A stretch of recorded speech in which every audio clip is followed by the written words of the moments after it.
台積電的 ADR 在美國那邊是美元交易嘛，哈 ，ADR 現在是420塊上下哈，然後他們推算將來會看多少呢 ？ADR 看到1300美元，也就是3倍。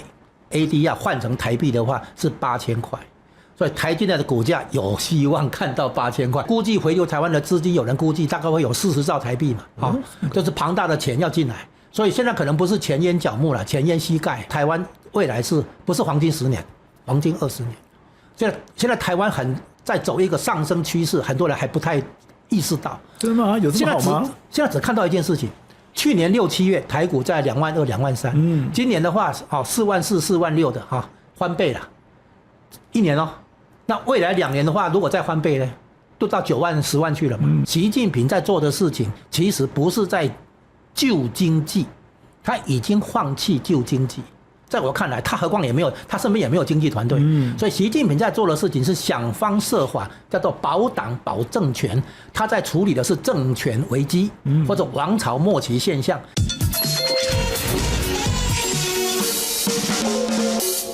台積電公布7月的財報，如大家預期的都非常的亮眼，而且比大家預期的還高。可是即使在這樣的狀況下，你看到台積電的股價還是有一點疲軟，還是彈不上去。更特別的是，昨天費半指數還有輝達，他們覺得股價全部大跌，而大跌一個關鍵原因在於說，輝達之前提供了2500億給 OpenAI， 也就是 OpenAI 它要去租這個運算中心，可是我的錢不夠，所以輝達提供2500億的資金的這個所謂的金融保證，讓你 OpenAI 可以租得到這個運算力中心。現在還不止如此，他又找了6家公司、6家金融單位，提供了5000億美元的一樣金融保證，而輝達提供中間的25%的上限，也就是1250億。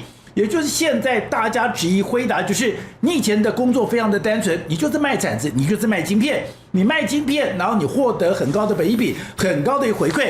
可是現在你的現金流雖然非常漂亮，你的獲利也非常漂亮，可是现在問題來了，你居然要幫你的客戶去承擔風險，所以你的風險已經不是你的晶片做不做得出來，已經不是人家能不能趕得上你，已經不是你是不是寡占，而是說你竟然要幫你的客戶去負責金融風險，而這個就代表2件事情是不是如果你不提供金融風險，你的客戶就沒有辦法買晶片，所以這個 AI 的需求到底是真實的需求，還是你用貸款所催出來的需求？另外就是，如果你要去負責這樣的一個大的金融貸款的話，是不是 AI 的需求其實沒有外界想象的這麼高呢？所以現在 AI 它未來的願景，AI 整個真實的狀況到底如何？而這個前景真的有可能像大家之前所預估的，還是線性上漲呢？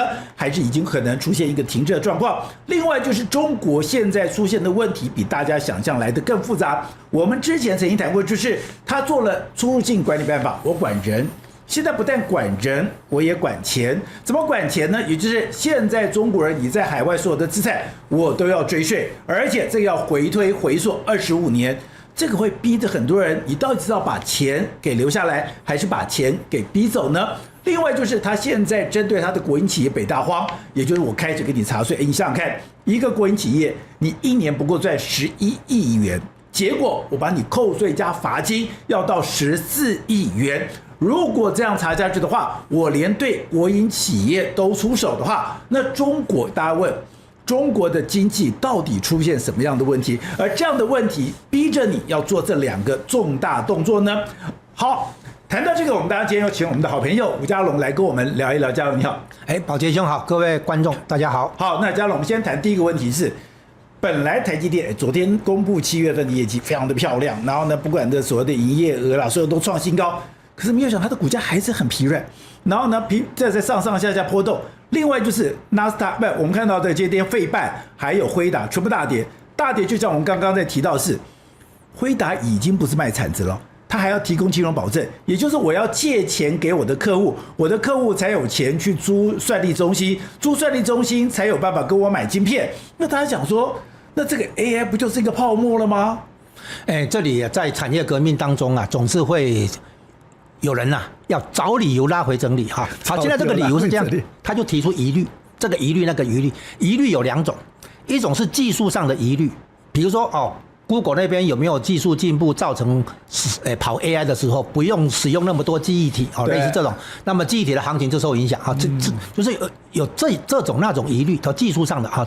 第二種是什麼？是融資疑慮。因為基礎設施投資，任何投資都要有那個融資來源哈，有的是借貸款，有的人是那個發債，從銀行貸款，有的發債券，有的呢可能就私人投資，就是那個 PE 哈 ，private equity 之類的，或者有人就那個發股票啊，賣股票等等，就是你有不同的融資方式哈，然後呢，最後的話就是用融資來支撐你的投資啊，然後現在這裡拿來跟 IT 革命對比，當年的 IT 革命怎麼融資？主要是發股票。現在你提到的輝達是債權，就是就是說 OpenAI 如果不是跟輝達這邊提供融資的話，對，照理說他直接去市場上發債券或發股票，去融資。現在等於說你不用發股票，你直接找輝達等於說提供融資便利，對，是這樣。所以其實跟以前比來一樣，就是說任何基礎設施的投資是產業革命的第一階段，因為它要打造新的技術平台。第2階段才是各種應用紛紛開出來。到了第3階段的話，市場過熱，就是市場不過熱的話，這個產業革命不會結束，這是後面的事情。然後現在的話，在第1階段的話，就是基礎設施投資，打造平台。在這個階段的話，很多人會對將來是不是真的有這麼多需求，有這麼多營收跟獲利會打問號嘛？這個我叫疑慮，這個疑慮是合理的疑慮。那這種疑慮的話，分成技術面的疑慮跟融資方面的疑慮，比如你這樣子是不是自己花錢借錢給客戶，讓客戶來買你的東西？所以這個需求是你自己創造的啊。對，但是客戶如果因為這樣的融資便利，能夠把生意做起來，然後他有了那個新的收入、新的來源嘛，對，他不是純粹靠你借錢給他去買東西嘛，他到最後業務做了起來的話，他能夠還掉所借的錢啊，然後呢，他不用去花股票，你知道花股票的話，股權會稀釋嘛，他如果不用，他只是借款的話，付掉利息就好，剩下的錢他自己留着，他的股東權益會走高嘛，所以呢各有利弊，但是呢，如果你看好前景的話，你通常是用債權融資，債權融資，對，發債融資，如果你就是說，因為你花債融資以後，你只要付利息就好。股東的話會把其他的好處直接變成股東的利益嘛。所以如果你是有把握看好前景的話，你通常是採用債權融資，借錢就好，付利息就好。但是呢，如果你發現不太行的時候，你可能就股票了，大家進來擔風險嘛，就這樣子。所以呢，黃仁勳提供債權融資，坦白講是看好以後的前景。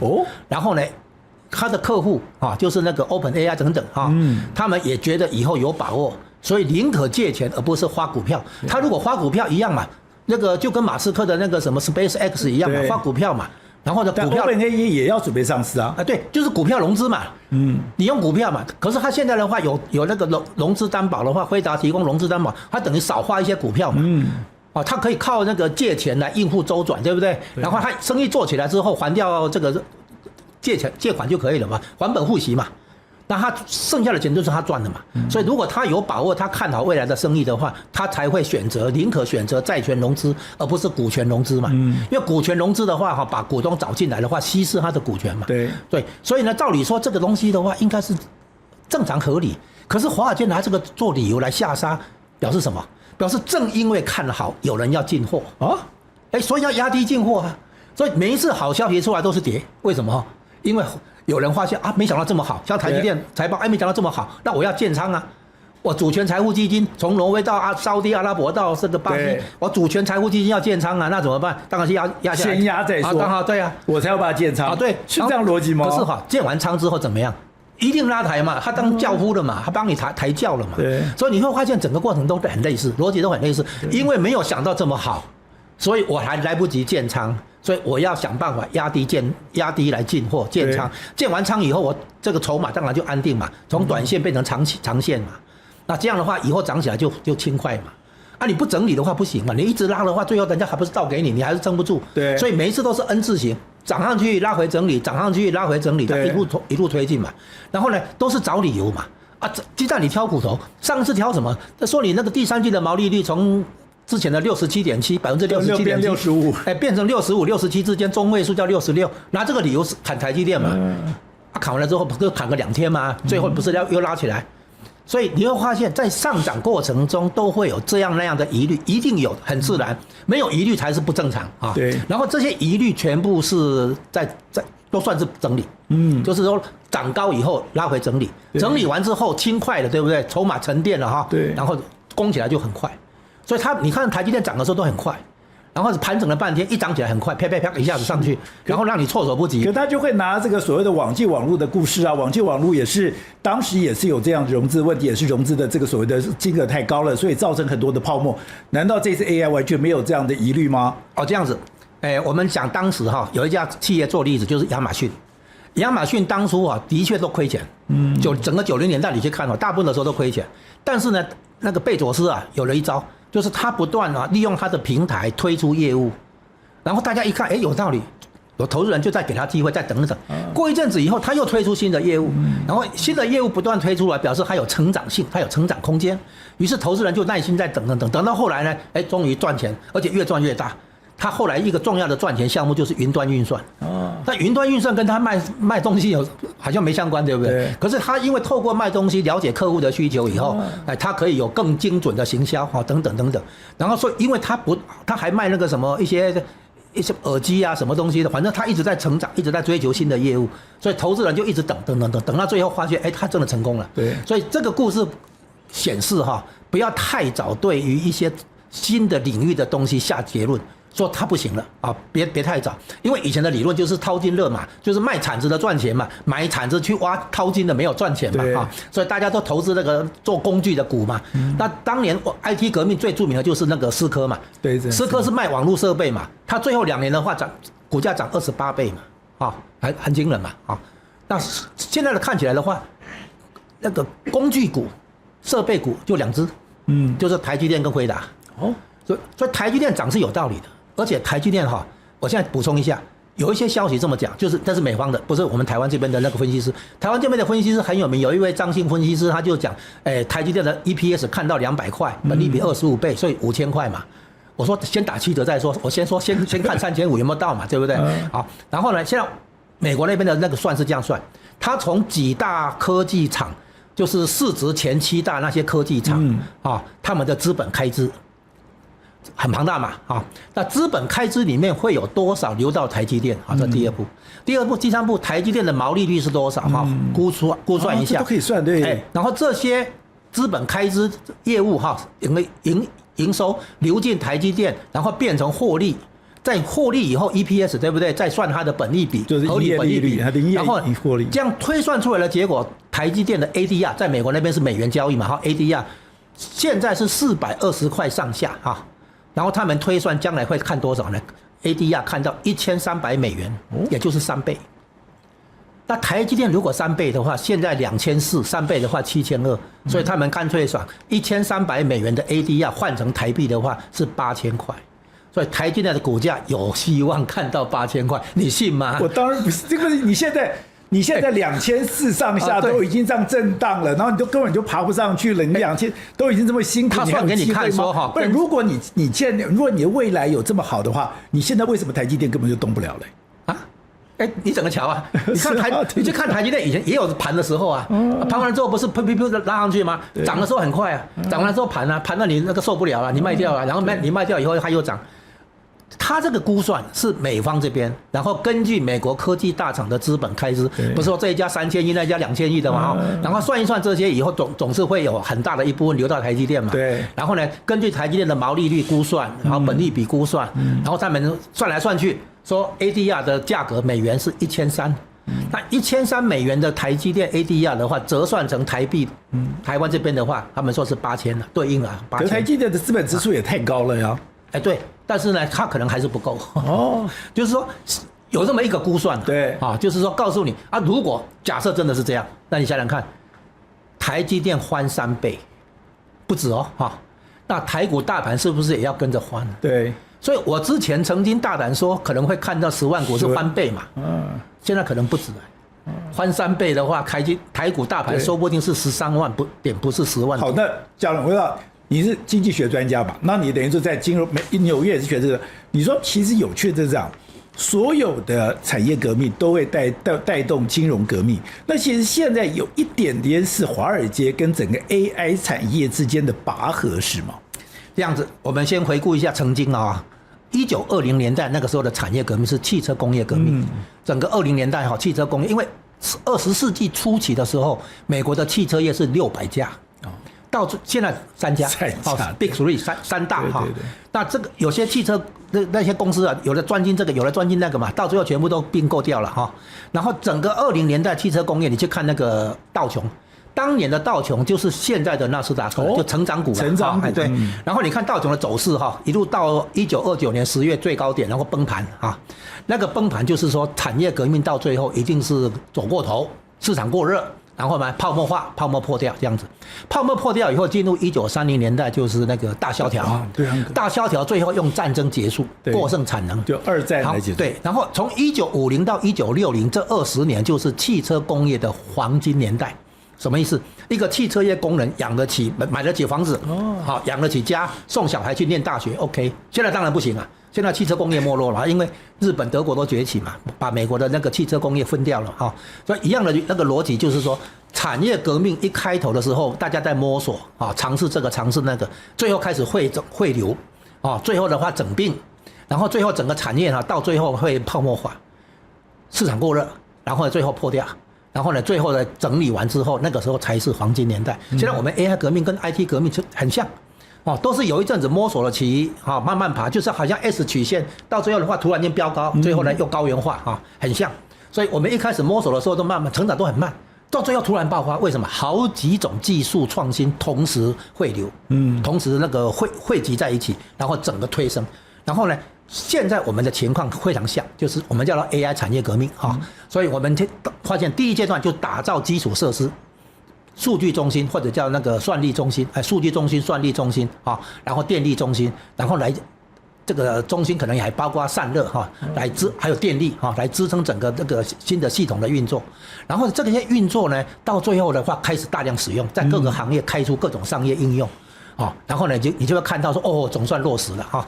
然後呢，最後的話，大家信心上那個越來越強嘛，就是這個以前是買低賣高，現在是買高賣更高啊，然後就開始之後高價也願意買嘛。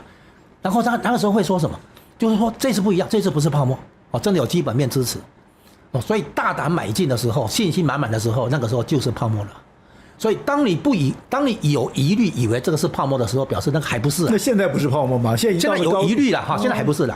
我告訴你，真正的泡沫就是大家根本不相信這是泡沫，勇敢買進的時候，因為都有基本面支撐嘛，各行業都在開發出來，各種商業應用都出來了嘛，這怎麼是泡沫啊？所以泡沫不是技術跟應用，技術跟應用會一直留着。泡沫是指資產評價過高，就是那個本益比過高啊。現在還沒有嗎？現在還不用。就說現在是疑慮，疑慮是正常合理，沒有疑慮才怪。好，現在有疑慮合理，找這個技術上的理由，找融資的理由，找商業模式的理由，這些都合理。因為隨後基本面出來的話，好消息會出來，大家發現啊，原來這個你接到訂單啦，對不對？哦，說不定這個什麼業務又出來了，將來會有各種好消息不斷出來啊。然後呢，到泡沫化後期的話，發生什麼事你知道嗎？泡沫化哈。將來會破掉，對不對？可是，在泡沫化過程裡面，會有很多金融醜聞，後來爆掉，才一一揭發。哎呀，原來當初是這樣那樣。所以金融醜聞沒有爆的話，就是叫 accounting scandal 會計醜聞。會計醜聞就做假賬啊，幹什麼。一個行情崩壞，沒有崩壞到金融醜聞、會計醜聞出來的話，還沒結束。所以當年網絡泡沫破掉，到後來會計醜聞出來了才結束。哦，所以都一樣。現在產業革命哦，沒有泡沫化，它沒有過熱，它不會結束。大家一直衝嘛，一直衝到最後泡沫破掉哦，大家才知道停嘛。然後呢，停了崩盤以後啊，一路跌嘛，一路摔嘛，跌到什麼時候才會結束？跌到會計醜聞都蓋不住。為什麼？因為一開始走衰的時候，業績走衰的時候，執行長跟財務長的話，會製造各種所謂創造性的會計 （creative accounting），就是創意會計，就是遮掩了，哦，一再遮掩了。然後遮掩到最後遮不下去了，所以一旦會計醜聞爆的時候，通常還有很多會計醜聞。啊，這個叫蟑螂理論，就是你看到一隻蟑螂的時候，你要知道很多隻蟑螂在角落裡啊。所以這什麼意思？表示你看到醜聞的時候，先賣再來做調查，再來做功課。你不要去問為什麼跌，趕快跌，趕快跑啊！跑完了之後再來做功課。但現在不是那個時刻，現在不是了。啊，所以我們現在講說，將來一定泡沫化，但是現在一定不是泡沫，因為哪有說剛開始產業革命剛開始就泡沫化的，不是啊。但是大家一定有疑慮，所以我們把人類經濟史、產業革命史找出來看的話，啊，最近的是 IT 革命，更早之前汽車工業革命，更早之前電力革命、鐵路革命，哦，紡織業革命，這個都發生過，類似的情況都發生過。所以我們現在這一次哈，大家不要擔心。就是說，如果有任何疑慮造成把台積電拉回，還是輝達拉回，都是買點。再加4個字：無一例外。無一例外，就像你講，大跌大買，小跌小買。我上次來你自己講啊，有應驗啊，有應驗。好，如果你喜歡今天的內容，歡迎你抖內相挺，用一杯咖啡、一杯好茶的心意，支持團隊制作更好的精彩內容。而你的超級留言，我都會認真看的。那另外就是我們就關心到中國的事情，中國讓我有點驚訝，他這個動作做太大，甚至你還用2個字說北韓化，就是他現在做的動作跟北韓都一樣。第一個當然講啊，當然是他的第一個是什麼民族這個尊嚴還是叫什麼民族自豪感，民族自豪感就是說他的那個先我要定你的罪，另外就是他的出入境管理辦法。出入境管理辦法，你只要有國安的疑慮，你只要有那個所謂的是國家安全的疑慮，我不用明文規定，我就可以幫你限制出境。而且很多人到了這個所謂的出口過海關的時候，我才發現說我是被管制的，我在管人。現在不是管人，我現在管錢。也就是說，你現在在海外有資產的，我就要叫你查稅，而且我要倒查25年。另外就是我連國營事業我都查，所以剛剛講有一個北大荒。北大荒，我1年營收11億，可是我現在的這個繳稅跟我現在的這個所謂的罰款要到14億，中國是幹嘛了？第一個，你把人給管制住；第二個是你現在缺錢缺成這樣嗎？你居然要倒查25年，你真的要對你的國營事業出手？好，先回應你一口氣拋出好幾個話題，顯示中國經濟的水很深。既然先講倒查25年，我先打個比方哈，90年代改革開放重啟。那個時候啊，地方政府有很多進賬，然後呢，他們不想上繳中央，那怎麼做呢？他對民營企業啊，給他退稅獎勵，號稱我在支持改革開放啊，所以我對民營企業給他退稅，給他獎勵。然後呢，現在倒查25年甚至於30年的意思就是說，我現在地方政府財政告急嘛，我當年給你好處。吐出來所以他倒查25年是這個意思所以當年比如說給民營企業退稅，國營企業可能也有某些財政優惠等等嘛。現在所謂倒查就是要把當年給的優惠收回來，這個意思。好，這個大背景什麼意思？地方財政危機加上中央財政危機，已經嚴重到不惜殺雞取卵。你平常不會殺雞取卵，對，當然了，但實在不得已了，你只好殺雞取卵。所以現在可以看出來，中共在殺雞取卵。所以你覺得這個動作，你的定義是殺雞取卵？對，這個毫無疑問就是說，因為我們打個比方了，我們用我們能夠理解的情況，當年我們郭婉蓉財政部長課證券什麼所得稅，證所稅，結果呢，台股連跌19天停板，對不對？一直跌，到最後的話，實在不得不取消。我們可以對證券交易課稅，但是沒有對證券所得或者資本利得去課稅。他現在的課的稅是資本利得，他現在是對財富課稅。我們一般課稅，簡單講我們對經濟活動課稅，比如說所得稅、營業稅這個是經濟活動過程中我課你稅，但是不是這是流量，對流量課稅，但是對財富那是存量課稅。你現在有多少財富，我去課你的稅。對請問你今年課20%明年呢？明年再課20%，後年呢？那不就扣4次就扣光了？他就搶錢嘛。所以你要體会這就是土匪嘛。我賺的財富當年在所得已經被你課稅，對，之後就不能再重複課嘛。你現在課稅，因為我已經交了營業稅、營利事業所得稅，我都已經該繳都繳了。所以對財富課稅的話，那是逼有錢人逃亡嘛。然後還有一個，為什麼查這資產還查海外？還是這樣的。當年很多國營事業也好，民營企業也好，當年銷售的金額放在海外沒有回來，理由是什麼啊？我要從事購併，對，就像萬達一樣啊，我要從事購併，比如說需要錢，我要買設備需要錢，我要買原料需要錢，啊，我要在海外擴展業務需要錢，所以這些外匯我就不回來，以後再申請出去了，我就直接放在外面。然後現在習近平說國內缺錢，調回來，是這個意思。就當年我有讓你把錢放在外面嘛，現在國內缺錢嘛，對，所以你要回來是個意思。那現在再講一步，為什麼今天要管制人的出口，還有其實他管的是錢，為什麼？因為各級官員貪腐之後，錢洗到海外，是錢先出去，人再去跟錢匯合，所以他要管人，其實是在管錢。所以重點是資金外流太嚴重。好，現在我們講資金外流是這樣哈，一般常識就好。最近有說去年2025年資金外流8000億美元了哈。好，現在講你每年是不是有貿易順差？從什麼6000億到1萬億，很龐大。貿易順差是不是應該正常來說哈，反映在中國人民銀行的財務報表上？沒錯，外匯資產嘛哈。再來，你是不是在海外有發行美元計價的債券，就是借美金吶？那這些錢搬回國內運用，不是應該進入中國人民銀行嗎？對，你換成人民幣在國內使用嘛。再來一個，外來直接投資還在進來呀。哪怕沒有以前高，也還是有進來，還是有錢進來。對，那這3種款項加起來，不是應該表現在中國人民銀行的外匯儲備上嗎？沒錯。啊，你去看外匯儲備沒有增加。對，從疫情前2018、19年，哈，就是貿易戰的時期，到疫情，再到解封，到現在，你會發現它的那個外匯儲備基本上就在3.2兆到3.3兆水平。沒有增加。對，那是什麼意思？資金外流。所有應該進來的錢，其實都外流。因為他現在非常自豪的講說，我現在是順差最大的一年，我的貿易順差到了1兆人民幣。對，這麼大的錢，結果在你的國家銀行裡面完全看不到。對，照講你順差，你應該是把它分為。唯一的解釋是說，錢沒有全部進入央行，而是進入指定外匯銀行。我們以前玩過這個遊戲，我們以前為了怕央行一直吸收外匯，放出台幣會。貨幣供給失控，所以我們把錢推到指定外匯銀行，那些商業銀行可以存外匯。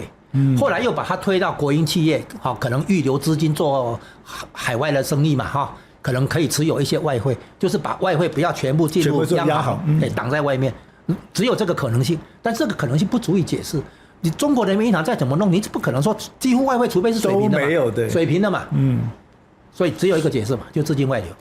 那資金外流表現在去年2025年，據說官方數據是8000億美元，超過8000億美元，這就解釋為什麼他現在要來對付資金外流。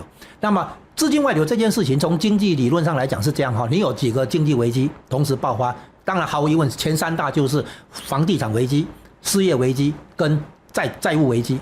那債務危機的話，牽扯到地方財政啊，然後中央財政都有，然後最後呢，這些會牽扯到銀行。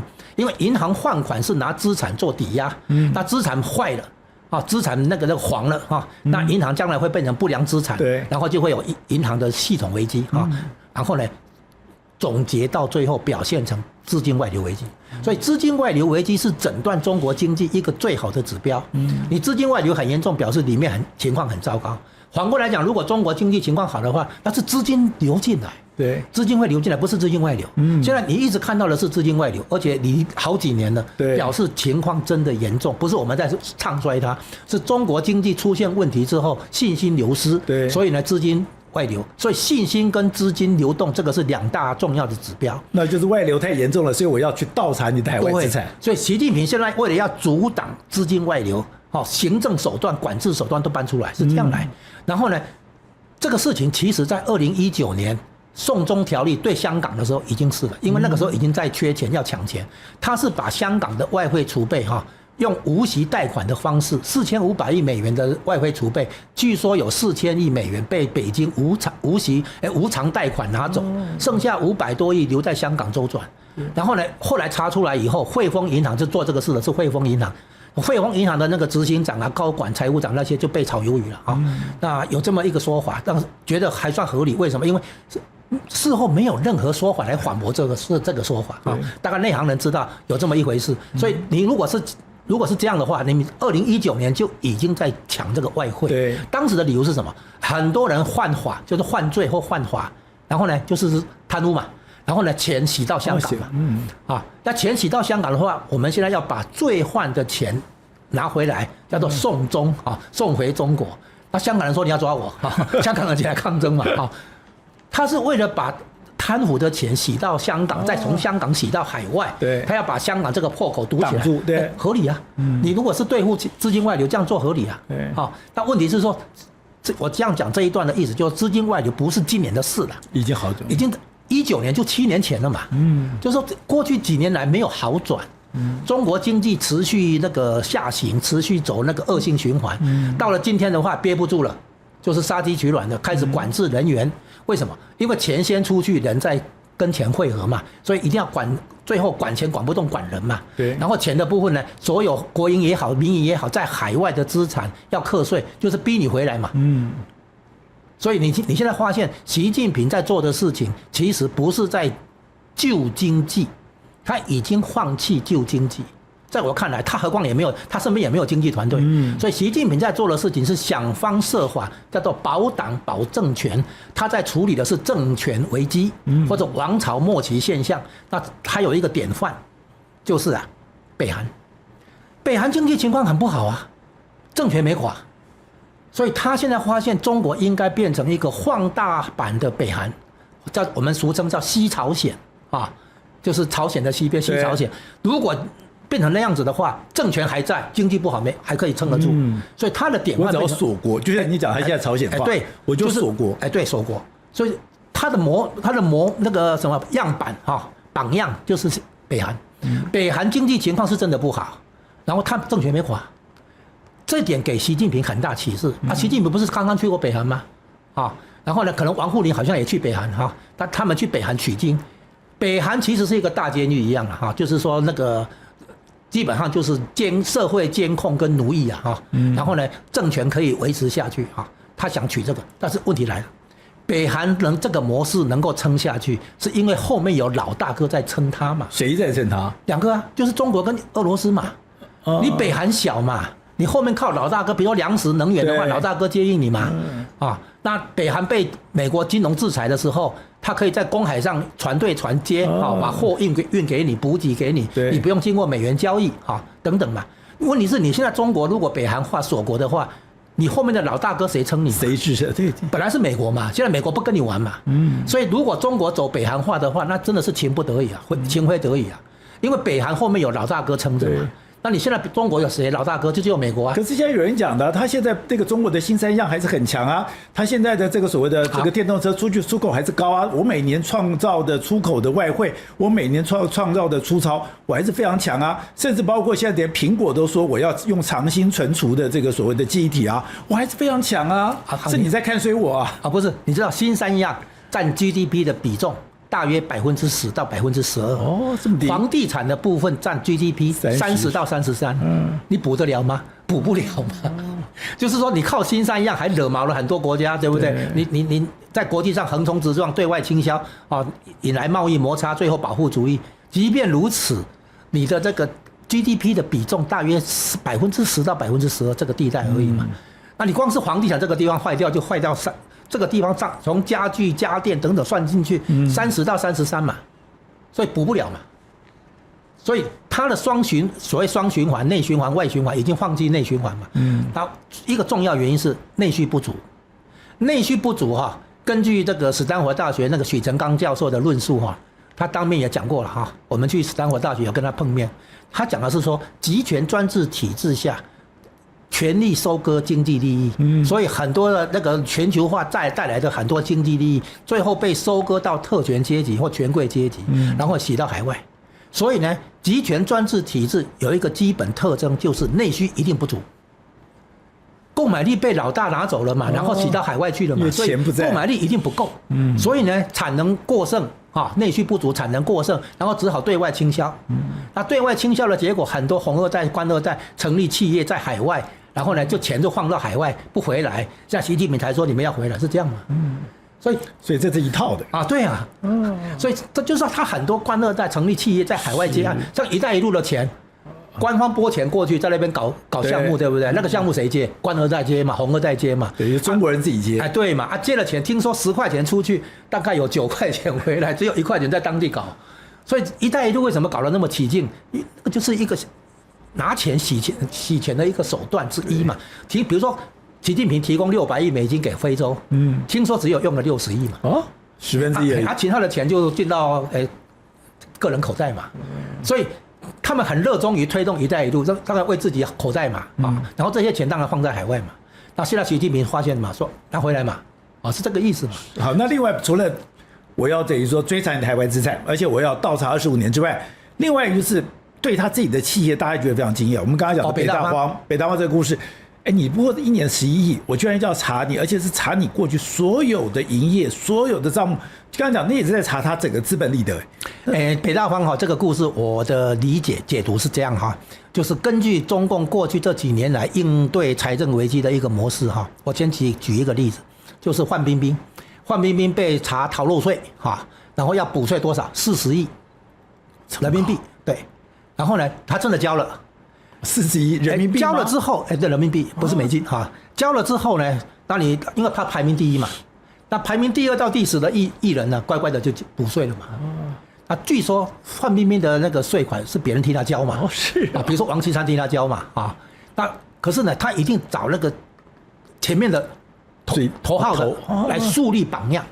他真的要對付的是後面。我要殺雞儆猴。那北大荒是國營企業嘛？你給他罰款不是罰自己嗎？你左手換右手而已嘛。你國營企業，你說漏稅，然後補稅，然後罰款什麼的。其實他拿北大荒做一個樣板。北大荒是樣板，那國營企業啊，左手跟右手而已啊。然後呢，你拿這個樣板來對付後面的企業嘛，那後面的企業只好乖乖站好了嘛。北大荒都被這樣克了，對不對？都補稅查稅了，對不對？那你後面怎麼辦？所以他拿北大荒就像他整范冰冰一樣，他是樹立一個樣板，然後開始對付第2名、第3名、第5名、第6名、第9名、第10名這樣。所以他是大查稅開始。對。就是他拿一個做樣板，然後準備真正對付的是後面。你北大荒就是國家給你錢，你來交就算了嘛，對不對？就像你說，這個左手換右手，口袋都是自己，都是國家的錢嘛。對單位主管來講，這個沒事嘛。可是呢，這個樣板一出來的話，那後面的企業是不是包括民營企業，包括海外的企業，甚至於包括台商啊？北大荒都這樣了，你怎麼說，對不對？就這樣嘛。所以呢，我估計這些都是查逃漏稅，這就讓我想起一個問題啊，可能之前有提過吧，就是說中國王朝末期現象有2個形態，我們講過，一個叫明朝模式，一個叫清朝模式。明朝模式是維穩的經費由中央承擔，那中央就要那個財政缺口嘛，所以就要開始什麼變相加稅，用各種名義加稅，查逃漏稅等等，然後呢變相加稅到最後變成橫徵暴斂，要財政缺口一直在嘛，到最後的話呢，這最後一招一定是大印鈔票，然後呢就惡性通膨，然後呢就民不聊生，官逼民反，農民起義，改朝換代，所以就耕闖王免納糧。對，那明朝模式，在清朝模式是什麼？清朝模式是維穩經費分給地方承擔，所以地方就有自己的武力，擁兵自重，然後地方有什麼叛變什麼動亂，地方出兵去平亂。所以呢，那個太平天國不是朝廷平的，湘軍，是地方武力去平的，對，這樣子。最後呢，地方割據，叫朝廷退位。所以清朝下來不是孫中山革命的哈，是袁世凱叫他下來啊。清朝是地方亡于地方割據啊，明朝亡于農民起義啊，就是關鍵在於維穩的經費是中央承擔還是地方承擔，是這樣子。那你現在看現在的北京當局，你會發現他正在從明朝模式轉到清朝模式。但他現在中央維穩經費他擔嘛，現在是他嘛，他擔不下去嘛，擔不下去的話，遲早這裡砍那裡砍，我沒錢了嘛。那地方政府發現上面沒錢的話，開始自己想辦法嘛。所以地方政府也會對他的那個管區內橫徵暴斂、變相加稅嘛。到最後的話，大家都沒辦法，會有一招就是發債。發債的話就是借新還舊，我借新的債把舊的債清掉，那我的記錄就好了。我的記錄好，繼續借錢，那就是一直以債養債，一直滾動。差別在於說利息，我付利息嘛。我這樣的以債還債的話，以債養債的話，需要付利息。那所以到最後，我不斷的從銀行或者市場上發債以後，或者銀行貸款拿到資金以後，去還掉舊的債，保持我的信用，我就可以繼續這樣一直運轉，一直到有一天我借不到錢，我籌不到錢，那時候這個債務這個叫泡沫了，就破掉。有人把它形容為國家級的龐氏騙局啊。龐氏騙局的原理是這樣。我拿新進來的本金去付掉我答應給的利息，對，我的信用好，哪怕我什麼投資都不做，我只是拿新的本金去付舊對資金應該給的利息，那這樣子的話，我有信用，錢就一直進來，對，一直到錢乾掉了。能夠吸的資金都吸光了，後面沒有資金進來了，沒有最後一隻老鼠，我就沒有辦法再對已經進來的錢去還本付息，這個時候泡沫破掉，龐氏騙局大家發現是騙局。那現在國家級的意思就是說，我不斷的舉債我付利息，然後呢，我取得新的資金，然後呢，我應付開銷，還掉舊的債務等等，要一直運轉，一直運轉到有一天沒有資金進來了，資金乾掉了，銀行的錢已經乾掉了，沒有了。那這個時候債務這個叫債務泡沫就破掉。那教授你講的這個，我就想到在北京出賣，應該中國現在出了2個故事，在整個中國裡面，地方財政最糟糕的是東北，東北是非常糟糕的。那現在吉林省跟黑龍江省都出現一個事情是，吉林省是什麼？他說他有一個水庫，那水庫裡面都是淤泥，這個淤泥其實沒價值的，就他居然講說這個淤泥是有價值的，淤泥是有價，那我就把這個淤泥呢賣給另外一家國營事業，這個國營事業拿到這個淤泥了以後，就拿這個淤泥去跟銀行去貸款。那大家講，怎麼可能說你把左手換右手，把這個用完全沒有價值的淤泥把錢給套出來？第二個就是黑龍江是拿一棟大樓，那個大樓這個爛尾樓已經完全沒有人住，也沒有任何商業價值，可我一樣把這個樓賣給了國家銀行，賣給國家銀行後，我又從裡面貸款出來，代表說他現在地方政府沒有錢，已經幹了這種事情了啊，這個叫洗債務就是說。我原來有個債務，我這個債務呢，比如說打折賣給你，你接，然後呢，你接很多這種債務，對不對？對。然後呢，你是什麼來歷？你是那個財政部跟人行、中央銀行合資成立的控股公司，叫做債務整理的公司債務整頓的公司。對。他去接債務，然後債務的話，這個銀行把債務賣掉以後，他的財務報表就乾淨了，乾淨了以後。他再用新的錢去把這個債務接回來，所以他在洗債務，就財務我舊的債務清掉了，我舊的債務賣掉了，對吧？對。然後我現在重新換款，那就新的債務嘛，我變成新的債權嘛，就變成新的債務，那經過轉手一下，所以好就是我說了洗債務，那這樣能撐多久嘞？就是跟你講說，銀行的錢老百姓的儲蓄一直吸到最後乾掉嘛。就跟龐氏騙局那個類似嘛，社會上的閒置資金被吸乾了，後面沒有了嘛。對，一開始還有嘛，大家相信你嘛，發現你記錄很好嘛，高報酬嘛，比如你答應給10%的報酬率，你有做到嘛，錢就一直進來，一直到最後所有能夠吸的錢都吸完了，對，就乾掉了，乾掉了以後就破掉。難怪現在講，所以很多錢不能放銀行，放了銀行就拿不出來了。對啊，拿不出來。然後我們看到這一次不是有一個所謂的白海豚，然後到了台灣，就到了中國，造成很大的，就是說剛剛講的地方政府因為沒錢，沒有錢以後，你的地方建設就做得非常糟。那地方建設非常糟了以後，會發現台灣也有台風，台灣也有一些天災，可是我覺得台灣承受天災的能力比中國好太多。同樣的一個台風，我們來看畫面，它進到了中國，然後馬上就造成一個非常可怕、巨大的一個災難，就代表說。中國現在地方政府對你的所謂的地方建設的那種能力是非常非常糟糕的，不是？它是反過來，你知道為什麼？你看最近從河南前一陣子，還有各地方的那個水災，湖北、四川東華北都有，它是這樣，它蓋的水壩，在平常雨量的話，它是儲水吸水沒有錯可是雨量一旦過頭，它水壩撐不住，它為了保水壩，只好放水。那下面已經水很多了，你上面又放水，對，那當然就底下就這個完蛋嘛。所以每一次真的有大水災的時候是更加惡化，因為底下已經在積水了，你上面還放水。那為什麼上面放水？因為不放水，水壩會崩壞嘛。水壩品質太差，水壩撐不住嘛，水壩滿了嘛。所以問題出在這裡，就是說每次真的雨量很大的時候，它就是特大號的水災。如果雨量小一般的話，那水壩還可以蓄水，就出在這裡。所以要麼沒水災，要麼一來就是特大號水災，就是這樣子。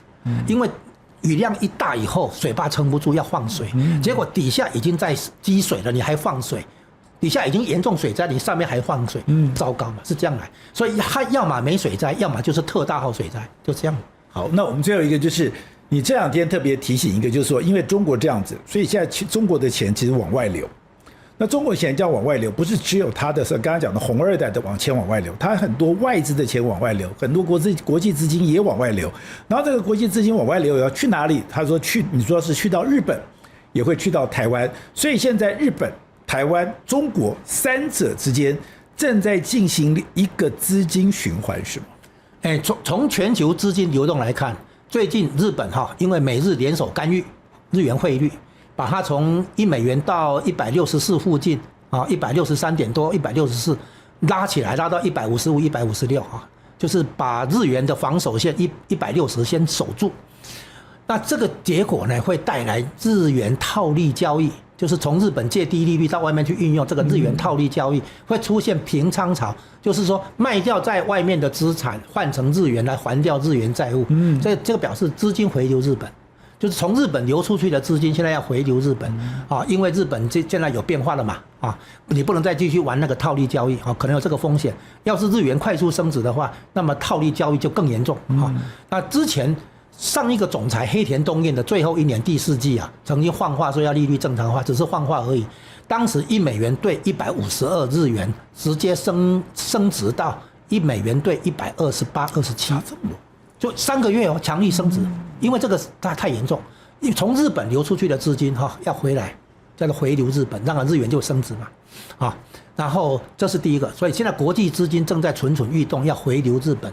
如果日元真的關鍵在於日本央行是不是開始展開利率正常化？如果日本央行承認通膨嚴重，要利率正常化的話，那平倉潮絕對來，而且150可能都還守不住，可能會升到145，甚至於140就是日元會有升值的可能性。那這樣的話，升值預期心理會讓國際資金更是趕快回流日本，還掉日元債務。那中國這邊的話，因為習近平想要控制資金外流，然後管制人員移動，不止管制商品移動，對不對？那這樣一搞的結果呢，就是說已經進來的資金想走，這個會造成一個惡性循環，就是還沒有進來的資金不敢進來了，那還沒有就是進來的資金變少了，結果已經進來的資金擔心將來要走的時候沒有接盤俠，不想走的、不需要走的也只好走。就是進來的資金變少的話，已經進來的資金就會想走，已經進來的資金想走，那更不想進來，資金更不想進來，它進入一個惡性循環，所以資金外流會加速。所以習近平的總加速師現在表現在加速資金外流，逼資金外流，特別是你要課20%的那個財富稅那富豪更是要趕快跑，就是會出現更大規模的資金大逃亡，更快。對，所以資金合理推測是從中國流出。加速從中國流出，然後呢，現在資金可能要回流日本，這兩件事本來不相干，可是從全球資金流動來看的話，就仿佛說國際資金從中國流出，繞到美國繞一圈以後，到日本，到日本去，對。然後台商的資金原來到中國、到東南亞，現在可能有一個新的不同的理由，就是要傳承。我們很多台商在海外有一些特殊的技術，有護城河。現在的話，年紀大了要回來告老、養老，然後退休，然後所以呢，事業不想放棄，所以把事業帶回台灣。然後呢，可能還要上市。為什麼？因為將來如果2代可以接就接，2代不能接，由專業經理人、由新的董事會來接。但是這個事業可以保存下去。所以現在老一輩台灣企業家在海外經營了30年。現在回來，對不對？他就想把他的事業能夠傳承下去，不只是家族傳承，而是事業傳承。比如有人會做什麼玻璃的什麼技術，有人會做什麼工具機的什麼技術，就是多少有一些優勢技術優勢漂泊了然後他們現在要把事業從海外帶回台灣。你說以前很多這種事業是在海外的，台灣過去30年資本外流嘛，資本外流的話，先去東南亞，後來去中國嘛，現在要去哪裡？去美國嘛。那很多資金當然也回流台灣嘛，所以呢，估計回流台灣的資金，有人估計大概會有40兆台幣嘛，就是龐大的錢要進來，所以現在可能不是錢淹腳目了，錢淹膝蓋就是大量資金回來，大量資金回來的話，當然會影響到房地產市場啦，那個餐飲、物流娛樂、觀光都會受影響。當然，如果是投資的話，工業用地也會被一掃而光那麼這些都支撐台灣未來是不是黃金10年，黃金20年？現在台灣在走一個上升趨勢，很多人還不太意識到。真的嗎？有這麼好嗎？現在只看到一件事情，去年6、7月台股在22000、23000，今年的話44000、46000的翻倍了，1年那未來2年的話，如果再翻倍呢，都到9萬、10萬去了嘛，那將來的話，說不定2、3年內台股還有大盤還有好景。就是說，因為我們現在恭逢其盛，在產業革命，第一個，然後 AI 呢是有2個條件，一個是主權 AI，就是各國都要有自己的基礎設施、數據中心，有人搞德文，有人搞西班牙文，有人搞法文，有人日文、韓文、阿拉伯文，各種文字，挪威、瑞典都有自己的文字、自己的數據中心，所以他們都要蓋自己的那個資料庫，數據中心，這些基礎設施訂單都來台灣。再來一個就是輝宏供應鏈。美國現在發現，以前美國的 AIT 對台灣都很了解調查了5、6年。台灣中部有一些那個廠他去跟大陸買零組件，買個4成5成的，然後自己在台灣再做個4成5成，對，然後最後說 Made in Taiwan，美國說你騙我，他有調查這個很清楚。美國人美國人是幹活的。我碰到一個技術官是猶太人，他的工作就是在台灣這邊阻止技術那個破口，很多台商把技術移到中國去，或者賣給中國企業，他要把這個技術管制的，美國有技術管制嘛，這個破口要封起來，破口是台灣嘛，所以美國為什麼有時候對台灣會不太客氣，拍桌子就給你關稅啊什麼？前一陣子，因為你技術破口沒有給我做好，你沒有對付好這個，我在技術管制，你成為破口嘛，你沒有配合嘛。所以美國現在對韓國也臉色不好看嘛，因為韓國對不對？你知道，所以現在台灣有一件事情要做，就是配合美國還是不配合美國？如果配合美國的話，美國對中國企業的技術管制，你台灣不要成為破口。所以現在美國乾脆直接要求100%，全部零件都不能有中國企業的。不管那個什麼是不是有安全問題，不管了。反正就是不能有中國企業，對啊，然後這個叫輝宏供應鏈，100%輝宏供應鏈。它現在包括機器人呢，都一樣的開始。你知道這什麼概念嗎？以前用中國的東西是在貪圖它的廉價勞動力，壓低勞動成本。現在等於逆全球化或者全球化大重置，表示什麼？我寧可背上勞動成本上升，我也要有安全考慮。我現在為了安全考慮，我寧可讓成本上升。所以呢，最近通膨的重要原因之一就是逆全球化带来，全球化帶來物價下跌，那逆全球化就帶來物價走高，成本走高嘛。但是這個是過渡期，美國為了安全考慮，現在不得不打造一個叫做輝宏供應鏈。輝宏供應鏈的話是訂單基於安全考慮，訂單從中國流出，基於信任，訂單流到台灣。所以台灣現在是在美國眼中，如果台灣值得信任，更多訂單會湧向台灣，再加上原來台灣就有產業鏈 ，AI 啦、晶片啦，訂單本來就會流向台灣。然後現在呢，原來可以採購中國的零件啊，一些什麼東西的，現在不行啊，全部的東西都要台灣自己做。那台灣成本高，對不對？好，高一點沒關係。現在美國說，反正我吸收嘛，所以現在無人機這個產業鏈整個要放在台灣的話，那麼中間有很多東西，原來可能我們的廠商跟中國企業買一些零件嘛，現在不行，要在台灣自己做，或者你跟日本啊、跟盟友買也可以，就不可以跟中國。對，就是不能用中國的，這個死命令下來以後，台商都傻眼了嘛。這什麼意思？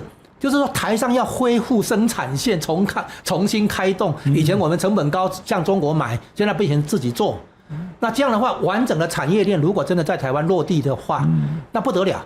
無人機產業，我告訴你為什麼？你們說無人機產業產值沒那麼大，對啊，它這麼小眾嗎？將來無人機是消耗財，無人機還要建立大量庫存，而且很多國家都要，所以呢，無人機的那個需求其實還沒到頂，就說它是消耗財，打掉就補充，打掉就補充，它是消耗財，就跟我們用什麼肥皂飲料一樣，都是消耗財，它不像那個什麼雷達系統，我們的熱山雷達系統那不是消耗財啊，那是耐久財。所以無人機既然是耐久，是消耗財的話，它一出去大量出去，消耗很快，對不對？不斷補充嘛。你看為什麼現在烏克蘭的無人機產能800萬架一年了？那就打完就沒了，不，全歐洲最高嘛。為什麼？因為它消耗財嘛，消耗掉。對，所以將來無人機的需求已經超過目前我們的合理防衛需求。因為你一動起來的話，馬上就消耗掉一半以上，一大半以上了。你到時候再來生產可能來不及，所以不但要建立大量庫存，而且還要有大量的生產線。然後台灣這邊肯定要用大量無人機偵測一下對岸的軍事布防，甚至於如果現在無人機如果能夠2000公里的話，台灣的無人機直接到北京。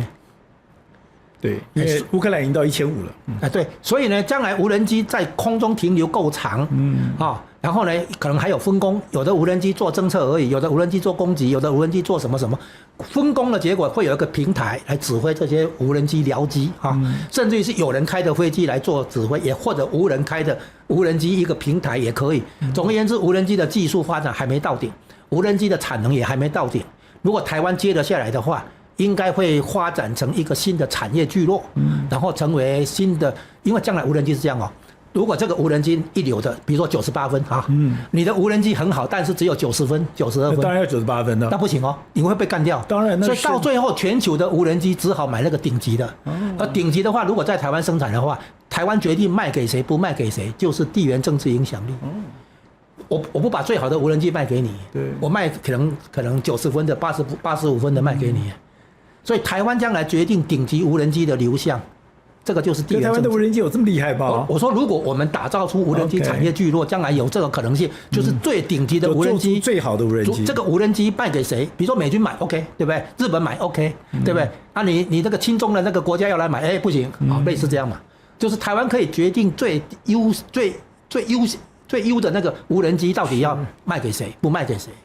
比如以色列來合作，對不對？可以那個如果說比如說伊朗還是印度要來，可能不行就是台灣將來的無人機往哪裡流，那個流向本身就是地緣政治影響力，然後會跟美國、日本配合。那這樣走向不是逼着台灣跟中國要越來越堅壁清野、楚河漢界、參謀告？中國本來就是對你沒有動搖的，他對你的他的野心沒有動搖。